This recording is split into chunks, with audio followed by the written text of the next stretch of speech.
Morning. I'm Andy Harris. We're going to get started.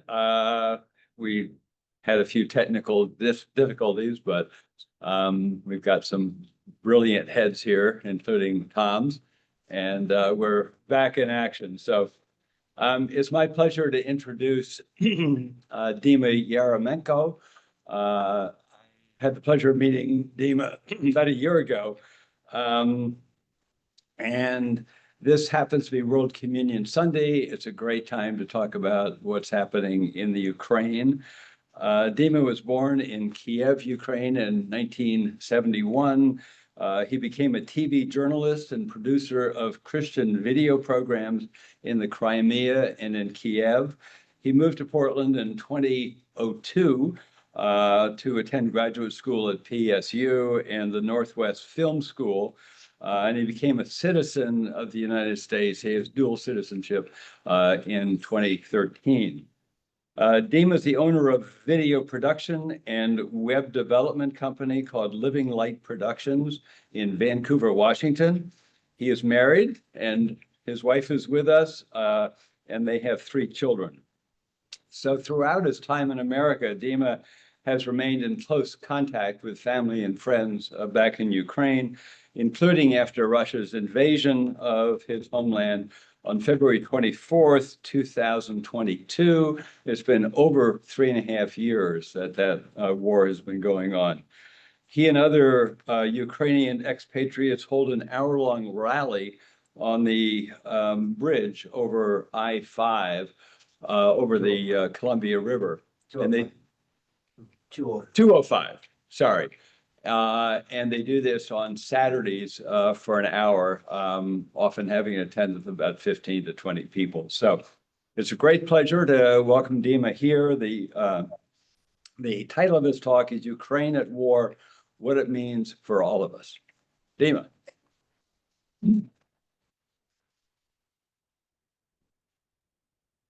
Thank you so much for being here this morning. I just love to see you. It's impressive how many people we have here. I want to say that, you are the most influential people in the world because you're the only one who knows the truth. And when I see people like you who are interested in Ukraine, it's very inspirational. So thank you so much for coming here this morning. When I lived in Ukraine, as you heard, I came here in 2002. I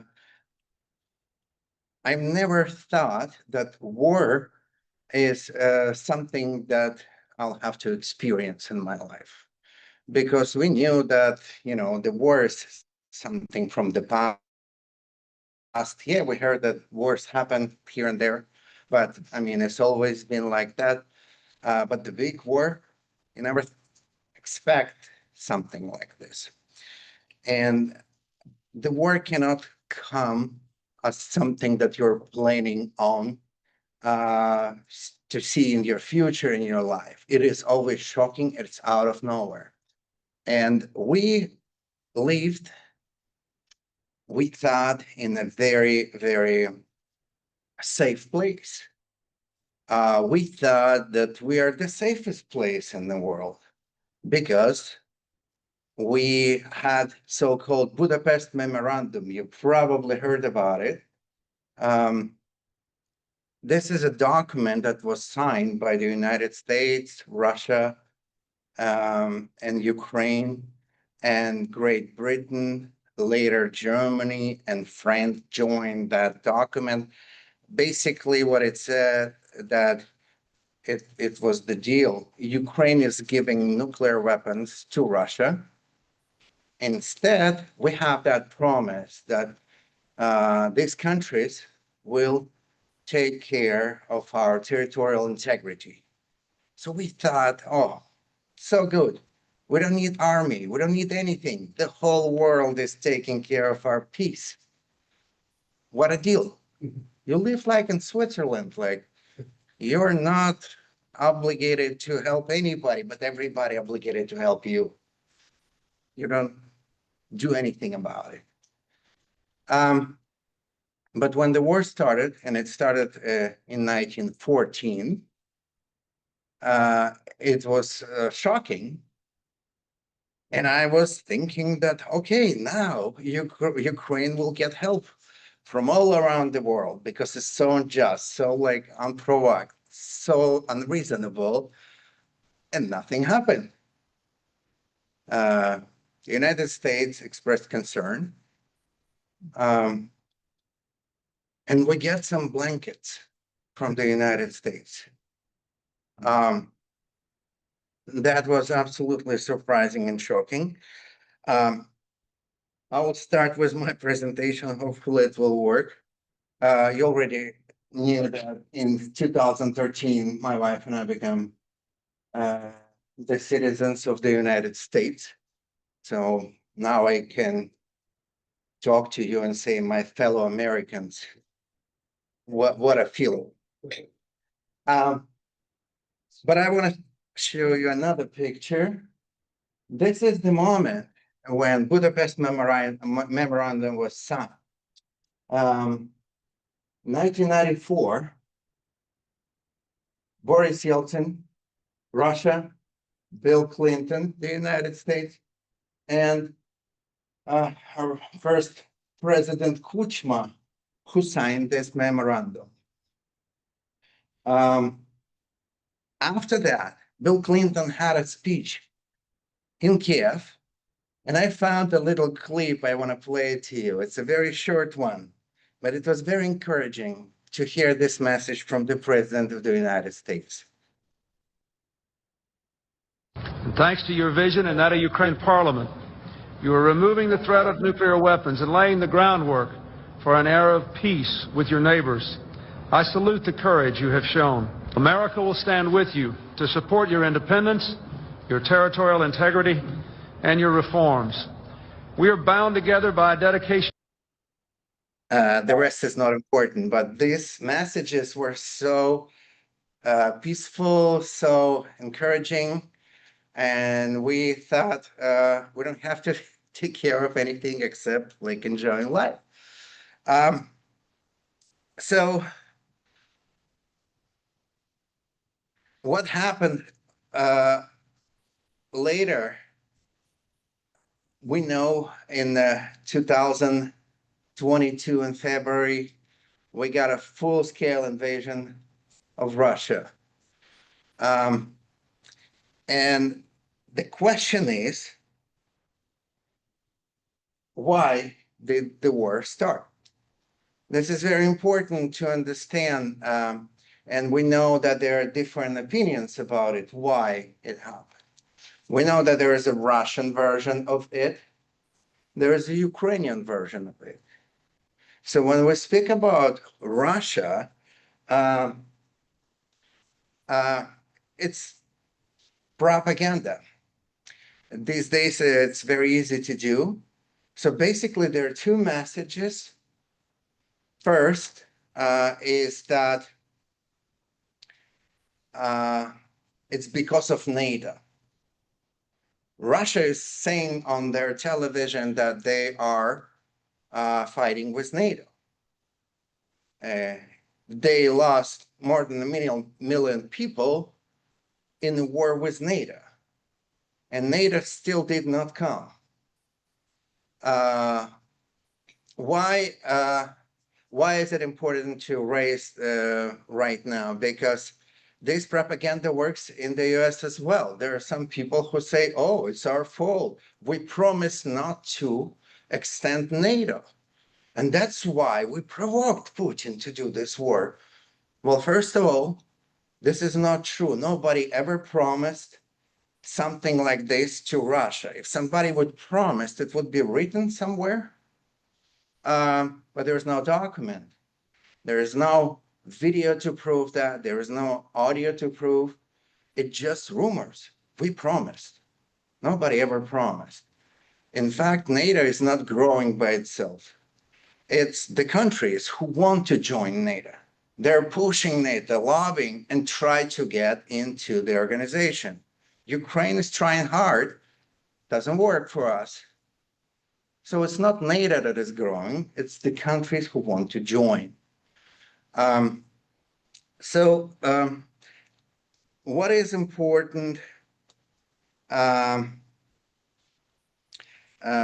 know about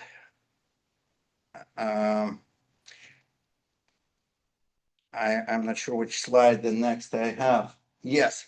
I just want to show you the support for NATO membership in Ukraine. It was not a popular idea because why do we need NATO? We have better than NATO. We have promises of the strongest country to take care of our territorial integrity. So nobody wanted to join NATO back in 2013. In 2012, it was just 13% support. But in 2014, when Crimea occupation started, it changed. And you see the support 54%. The full-scale invasion, 89%. So the country that has like absolute support for being a member of NATO cannot get to the organization. So whenever you hear any kind of conversations about Putin is fighting with NATO, it's just a pure propaganda. Another thing that they say, Ukrainians are Nazi. This is a big part of propaganda. Why it works? Why is it important? First of all, in Russia and Ukraine and back in Soviet Union, the enemy number one, Satan himself, it was Nazi because Soviet Union went through the war, lost millions and millions of people. So when you grow up, since your childhood, every day you know that there is no more worse evil than Nazi. So it works. It works very well because if you proclaim somebody Nazi, automatically this person is not a human anymore. So it's easy to get rid of somebody who is Nazi. That's why it works so well. So Russia did a lot of operations to kind of push this narrative in the media. We have a very famous story of one of the guys who were trying to kind of create this picture for the news that he is Ukrainian Nazi, and he of course was arrested and he was in jail. But in one of the exchanges of people who were captured at war, Russia and Ukraine do it on a regular basis. We exchange those people. Russia insisted that this person would be also included in this exchange from Ukrainian prison, the one who proclaimed that he is Nazi. So this propaganda you may hear, I mean, every country may have somebody who would call themselves Nazi, but it's definitely not the case. Protection of Russian-speaking population is one of the grounds where this Nazi theory is growing. You know, we have a free country. In fact, in our constitution, Russian language is protected. But if you listen to Russian media, you always will hear that, oh, there is no way for Russian people to communicate. They're not allowed to speak Russian. My mom is from St. Petersburg. She lived in Kiev for 50 years, always spoke Russian, never had any problems with that. Right now, I mean, we also speak Russian and spoke Russian all the time. And if you will believe Putin's propaganda, then Putin wants to save people like me from angry Nazis. Um, well, I personally don't need any help, and nobody in Ukraine need this kind of help. But what was the real reason in this, in my understanding and understanding of Ukraine? Ukraine is quite different from the former Soviet Union in one aspect. We have a very strong influence of the protest. Our protests are very massive and huge.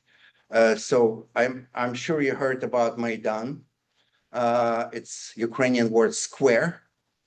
We had in our history a few huge protests with millions of people all around Ukraine that were very successful. For Putin, of course, it is the biggest fear. If he will, my understanding, if he will see that Ukraine is, as a result of protest, become a successful country, he knows that he will not be able to stop Russia from doing the same. So his message is he wants to show that the country that has protest is having trouble at the end. So don't even think about protest in Russia. Do I have any? I should have the picture. Oops. Yeah, this is one of them. This is Independence Square in Kiev, Ukraine. I believe it. Yeah, it was in 2014, right before Russia occupied Crimea. And my personal understanding of why it's going on is that Ukraine is has the largest amount of Christians in Europe. I'm talking about real Christians who really believe in Jesus Christ, not traditional, Orthodox once per year visits. And I believe in spiritual war. And I believe it's one of the reasons why Ukraine is going through this, because truly Ukraine has the largest amount of Christians. And at this moment, I want to say thanks to all the missionaries from the United States who back in the days came to Ukraine. Many of them lived for like many years. Some of them lived for 10 years in Kiev. Their influence is huge. And I want to thank to all the missionaries of the world. And personally in my life, it was very, very influential. In fact, I came here to Portland State University and I didn't have a place to stay. So my pastor, who is a missionary, asked his parents in Lake Oswego if they're okay if I will live with them for a while. And it was an awesome time. My first year in America, it was in Lake Oswego as a student. Oh, great family. So my question, the next question, is for you. Is it possible that the West is also relying on something as unreliable as Budapest Memorandum? Is it possible? I think there are chances that it's possible. And there are two reasons for that.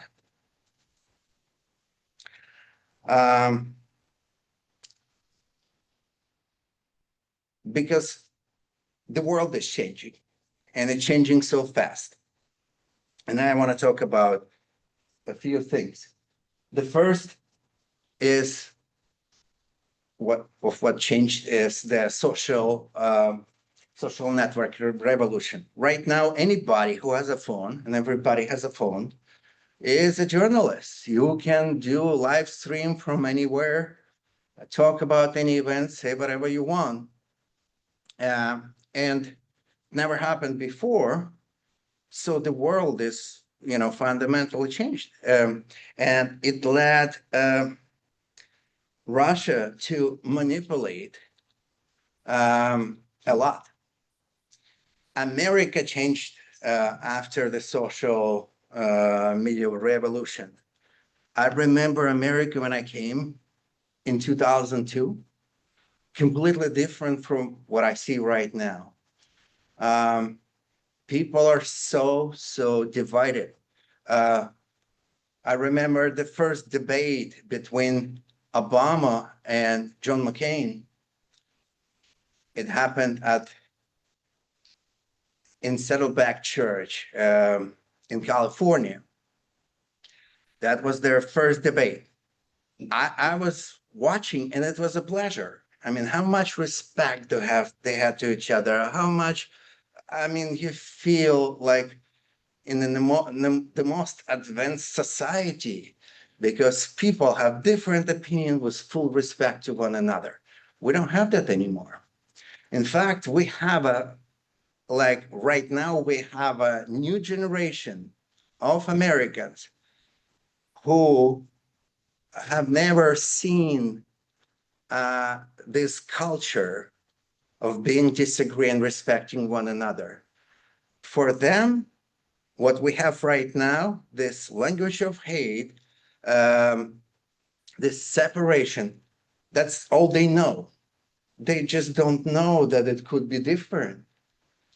And it is scary because the next generation, it's not shocking and not surprising for them because that's all they know. That's always been like that in their life. And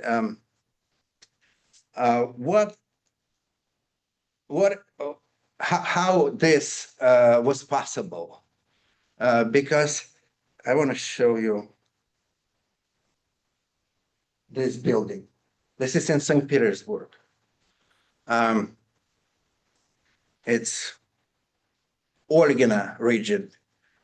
This is the place where Russia organized the first troll factories. So people who work there, they create a whole bunch of social network accounts and pretend to be Americans, and they spread disinformation.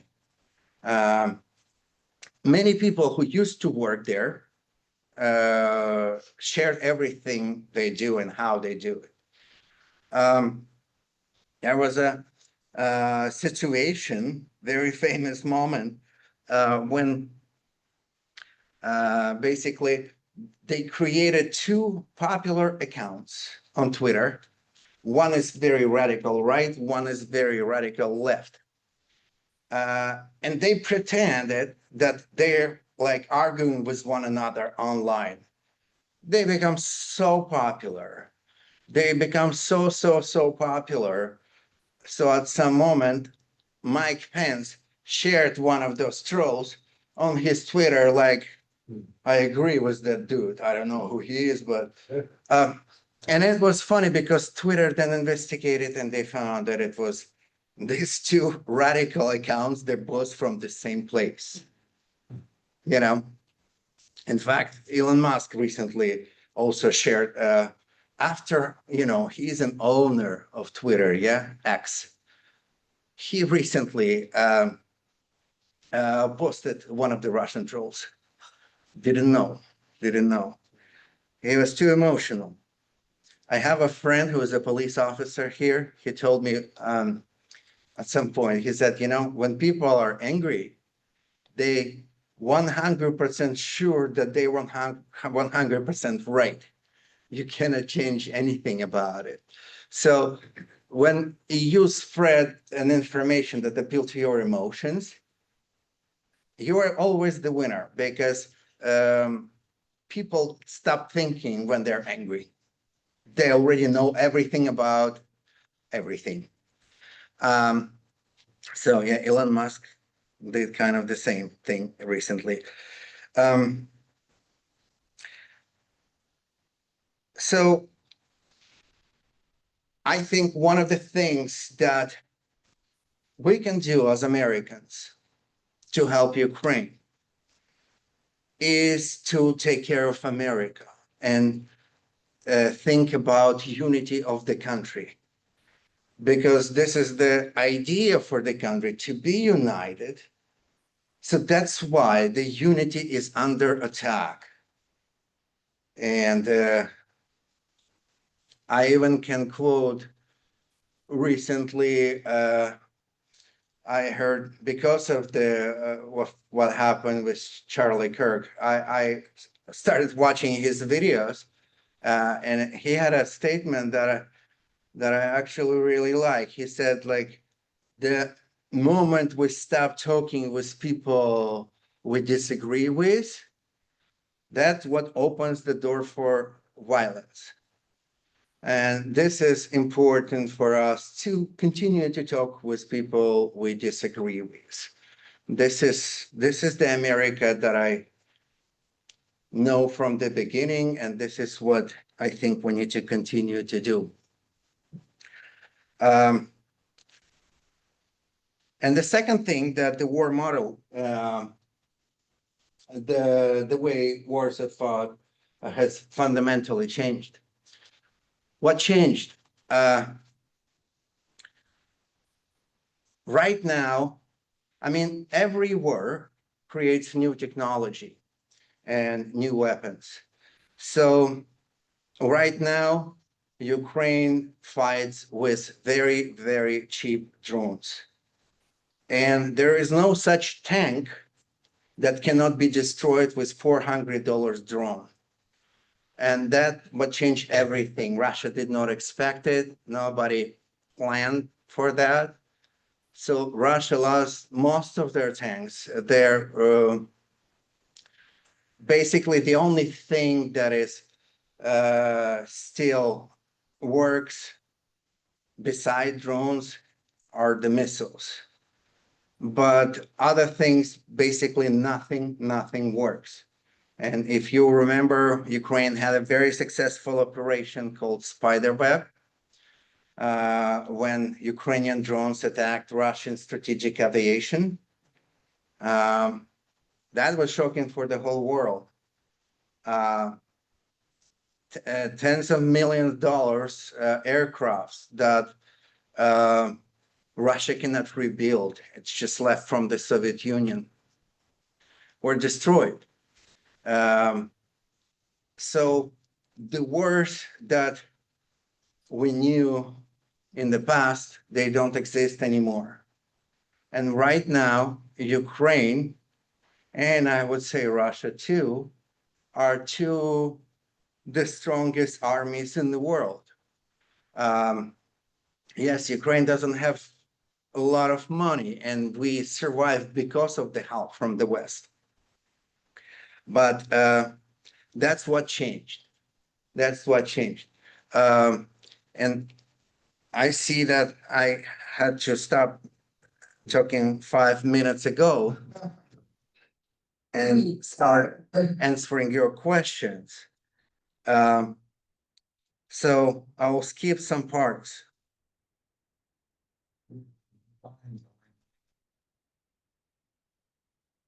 Okay. Okay. Okay, let's do it, because I have. Please.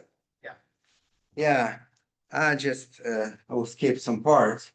So this is Iranian Shahed, so-called. Russia got a lot of help from Iran. This is a cheap missile that it's not even missile. This is something that Ukraine is fighting with, and it could be like 800 Shaheds per night. Okay, so Poland got 17, I believe. the same night Ukraine had 800. So it's a completely different war. And what changed after Trump came? Um, well, I have a list of things.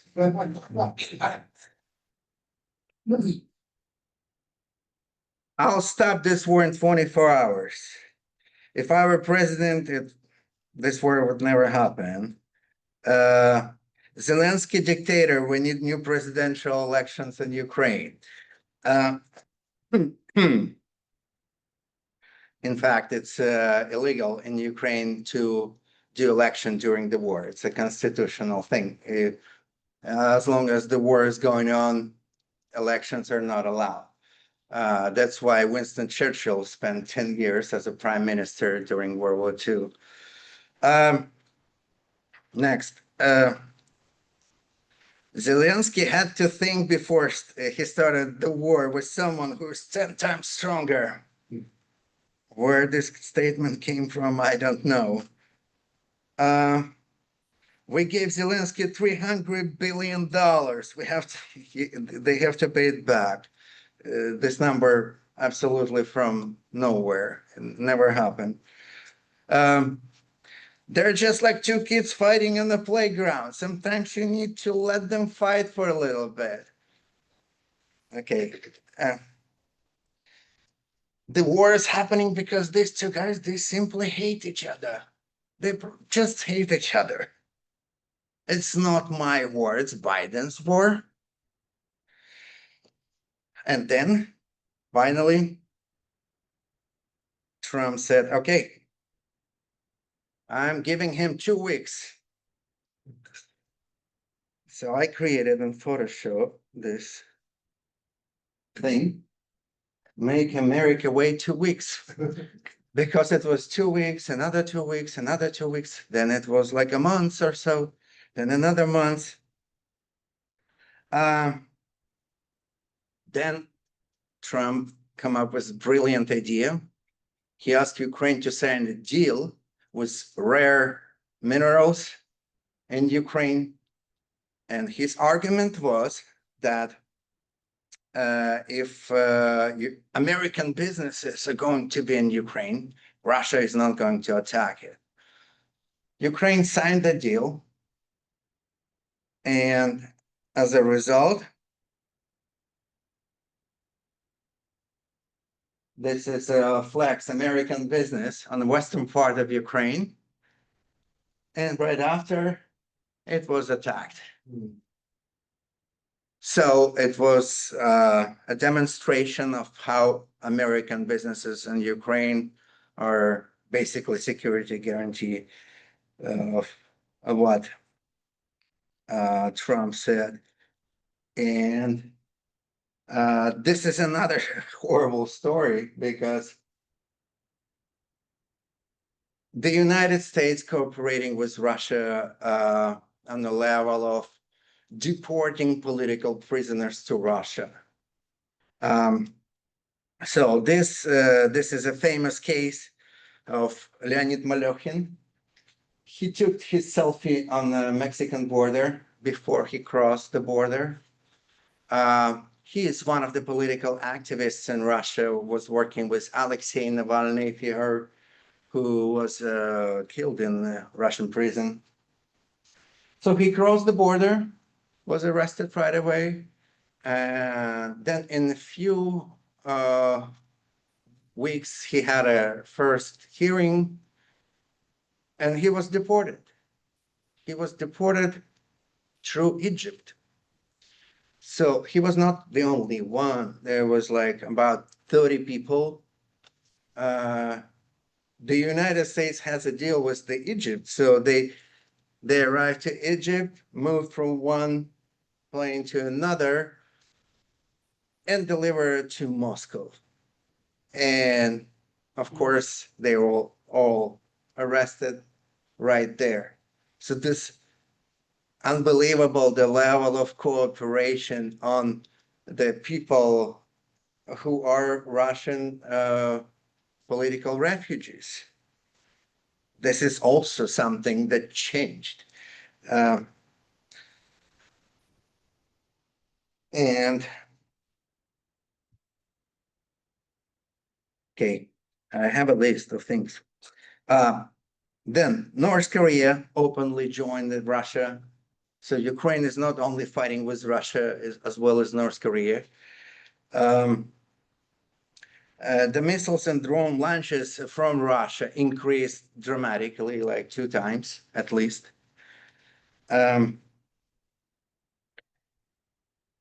Then we had Alaska meeting where we, in Russia, the most popular picture was how American soldiers putting red carpet under Putin's special shoes. And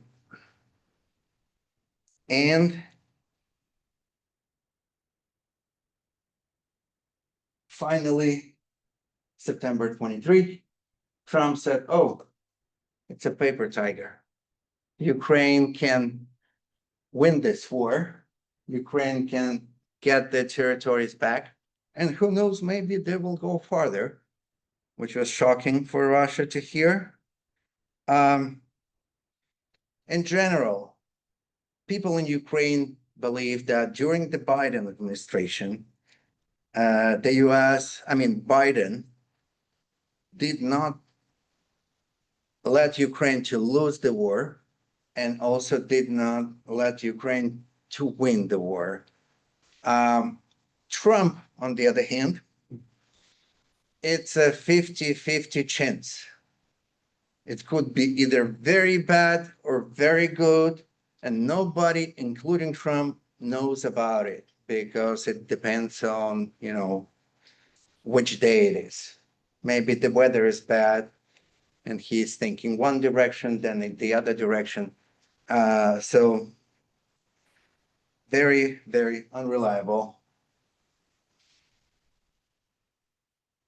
So what we can do as Americans to help Ukraine? First of all, we should not treat this war as a Ukrainian war. This is the war. Even Ukraine is not like only defeating its land, right? It is Ukraine defeating the Thank you. Defending. Yes, I'm sorry. Defending the idea of a free world. And this is what matters. It's not about countries, nationalities. This is about freedom. So we should remember things that peace never comes from rewarding the aggressor. It never worked like that. It comes from defending the principle that the borders cannot be changed by force. This is the way, the pathway to peace. So if I heard, I saw online some people say, hey, just give Putin what he wants and just stop the war. It will never work. What do you think will happen if Ukraine will fall in this war? Will it be peace? No, it's not going to be peace. As you can see from the recent attack on Poland, Europe completely unprepared for the contemporary war. They can, do the statements on the media, but they're not ready. And if Ukraine will fall, Russia will go through the rest of Europe way easier than they can go, in Ukraine. Within the last 2 years of the war, Russia captured less than 1% of Ukrainian territory. This is also important to understand. If you watch the news, you have a feeling that Ukraine is destroyed, as Trump said. Oh, there's nothing left. Everything is destroyed. No, they could get less than 1% of our territory, thanks to the Western help, of course. It's important to remember that sanctions work very well. It works. You may think that Russia is so strong, so big. I went through the collapse of Soviet Union. I remember how quickly and sudden it happened. Like a month before it happened, if somebody would say, hey, Soviet Union will not exist in 1 month, I would never believe. Economy works very well. Right now, Ukraine is actually targeting economy by destroying oil companies that produce gasoline out of oil. So far, we were able to stop about 40% of what Russia has. That's why they don't have gas anymore. The lines on gas stations, like for miles long. If you remember, John McCain had a joke. He said, one point, he said, this is a gas station country. Yes, because Russia does not produce anything. They don't have any other source of money other than selling oil. So now this gas station that importing gas from China and Belarus. This is quite an achievement in this war. So economy works very well. I mean, the sanctions. And another thing probably to remember is that you don't have a country to run to. If we have war, a lot of Ukrainians flee around the world, a lot of them here in the US. But losing freedom in the US is putting us in the position that we don't have a place to go, because this is the last island of freedom. So I think taking care of America would be the best what we can do for Ukraine. So that the United States would be united.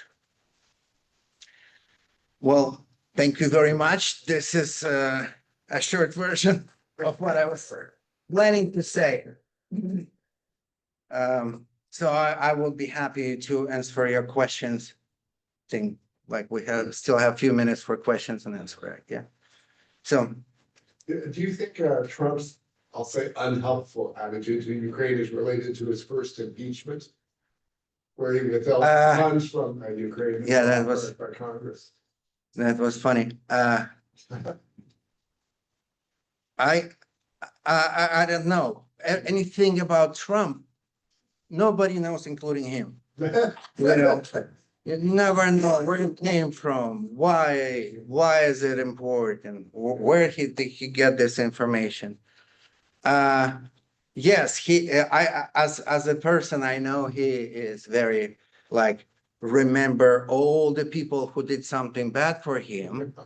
But Zelensky didn't do anything bad. If you listen to their conversation, because it was published, Zelensky was trying to be as sweet as he possibly could. So he understands that Zelensky didn't do anything. So, sure. So what do you think of the Putin-Trump relationship? It's, on one hand, some people say that Trump has been possessed by Putin, conspiracy theories, or that Putin might have some blackmail dirt on him.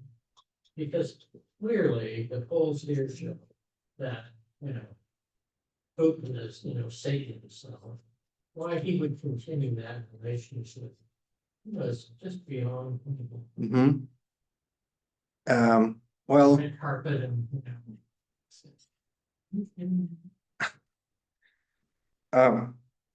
well, unfortunately, I have to start with I don't know, because blackmailing, we don't have any proof of anything. I heard some funny theories why what it could be, but I think because for Trump in his world, they're real countries and trashy countries. And he doesn't care about trashy countries, he cares about big guys. And he thinks that his strength in having good relationship with big guys. And somehow he believes that Putin is one of them. So that's why in Alaska, he basically offered like, hey, let's just stop wherever you are. We will lift sanctions from Russia, we'll make business, make money together. I think he's dreaming of Trump Tower in Moscow. I think, as a developer, I think he's still developer. So he think that nobody will really care about Ukraine, the country that most Americans didn't hear before the war. So he even offered him recognition of Crimea as Russian territory. So I think he wants to be with big, cool guys in his understanding. But, you know, his last statement about paper tiger, it influenced Putin. He changed why I know that, because they control media a lot, television mostly. I see how Russian television reacts. They're angry, they're upset, but they don't criticize Trump. Only Europe. Europe that cannot do anything without the United States. They put their anger on Europe, but they're very careful with Trump right now. So yeah, this statement worked. But will Trump continue to do something? I don't know. First of all, he stopped, he did for Putin so much. He stopped supplying Ukraine with weapons, okay? Everything that Ukraine had from the United States, it was left from Biden because it's already was passed in Congress and they had to continue. Even that help was paused for like 2 weeks. And intelligence information was stopped for 2 weeks.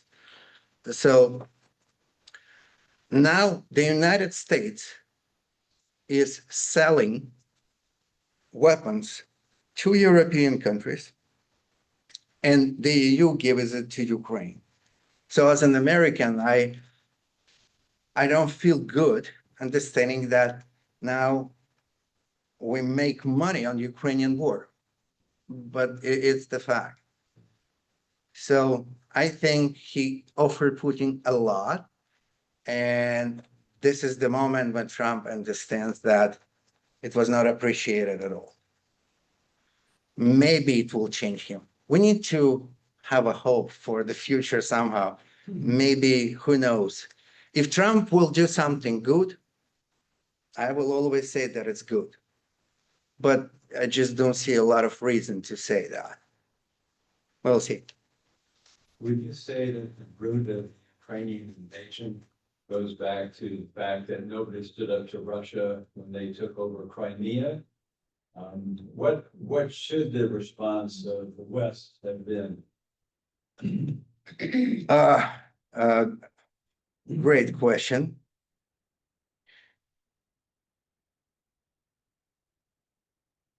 I don't know. Does it go back to the Budapest memorandum? Yes. Well, basically, Crimea, it was the first time annexation in Europe since World War II. In fact, the whole reason for NATO was to make sure that the borders are not moving as a result of military invasion. What kind of reaction should be? I mean, more than blankets. I think if Ukraine would have proper, we understand Ukraine didn't have army at all. I mean, we had formal army, a few officers, but we didn't have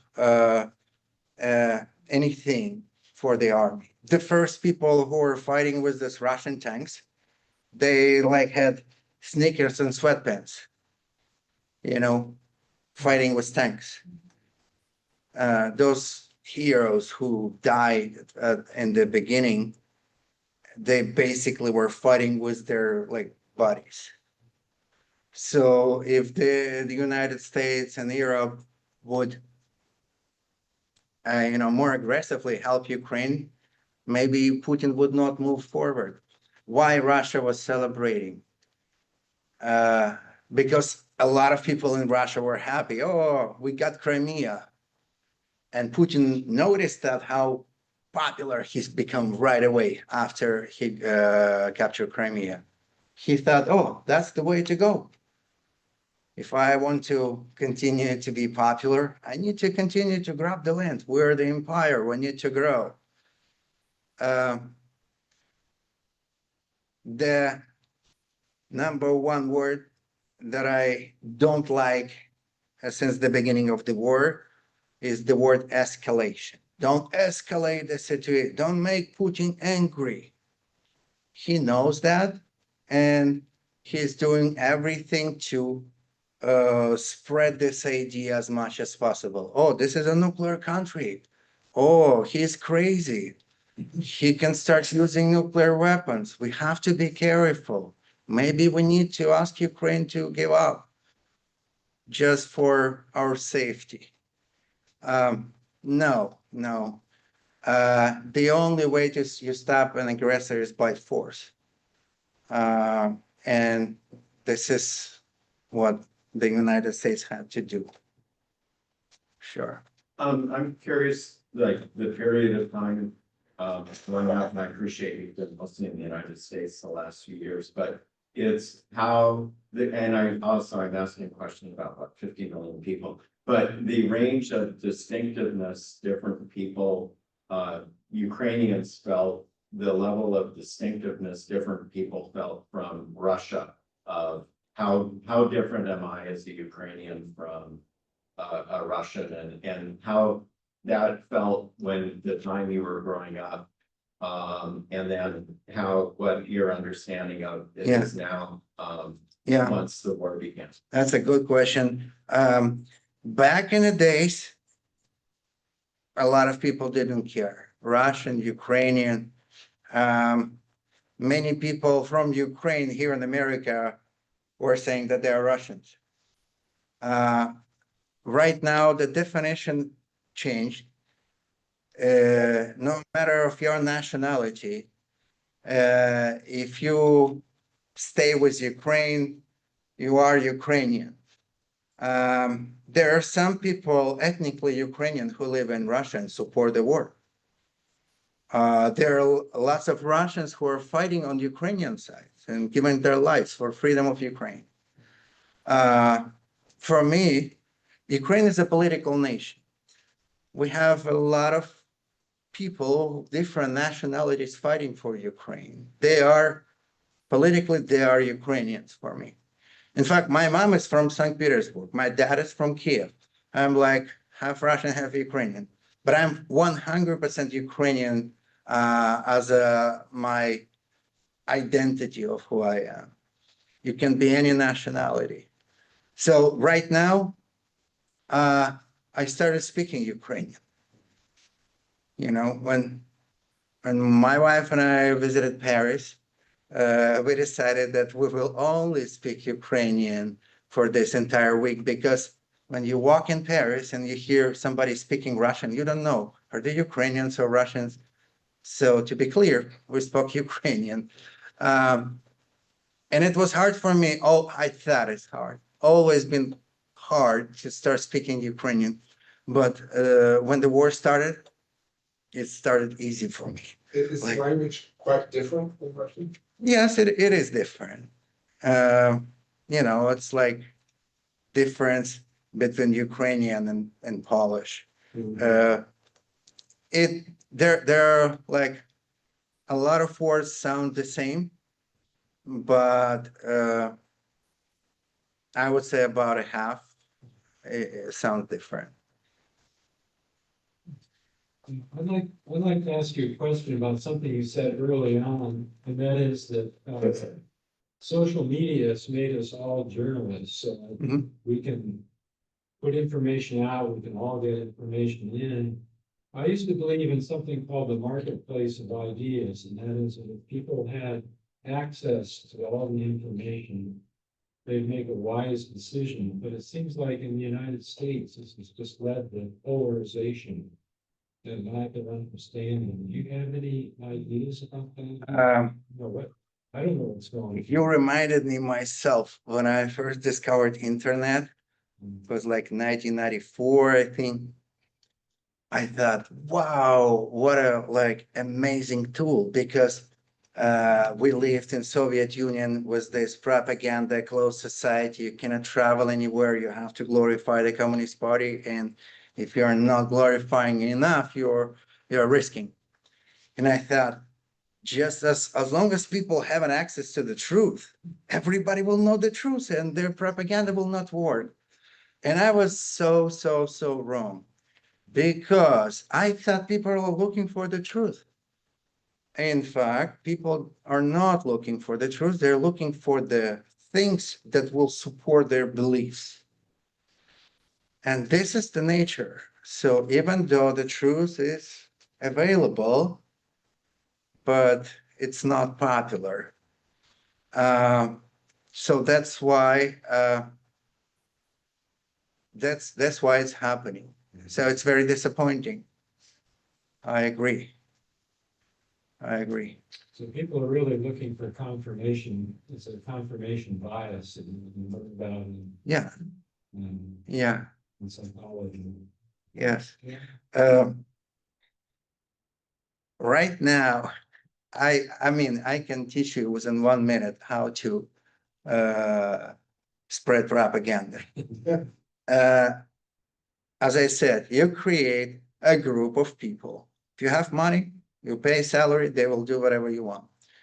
You have a group of people, you created two radical accounts on the right and on the left. You don't need to create anything. You just look for other popular posts, copy and paste.